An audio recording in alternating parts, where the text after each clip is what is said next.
In today's video, I'm going to teach you how to create checklist in Dorik website. We'll walk through signing in, adding a checklist to your page, and customizing it so it fits your brand and is easy for visitors to read. First, open your browser and go to the Dorik login page. Give the page a moment to load so all the editor tools are available once you're in.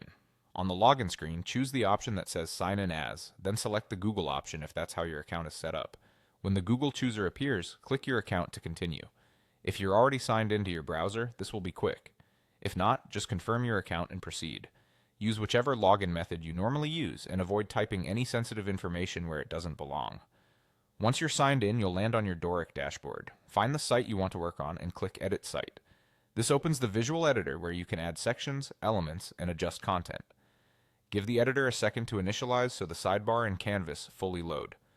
Next, open the Add Elements panel. This panel is where all building blocks live, and it's searchable if you prefer to type instead of scrolling. Locate the list element. Click it and drag it onto your workspace, placing it in the section where you want your checklist to appear. If your page has multiple columns or sections, drop the list exactly where it makes the most sense for your layout. With the list selected, look to the Settings panel and click List Items.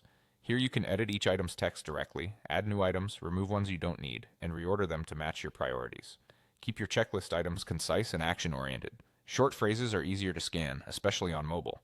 In the same panel, you can also refine the look and feel.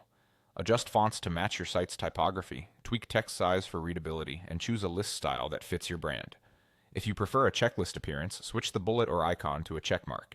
You can also adjust spacing between items, alignment, and colors. Aim for strong contrast between text and background, and keep consistent padding so the list feels balanced. If your brand uses a specific accent color, apply it to the icons or bullets to tie everything together. That's all there is to it. You've logged in, opened your site, added a list, customized the items, and styled the checklist so it looks polished and clear. Thanks for watching and happy building.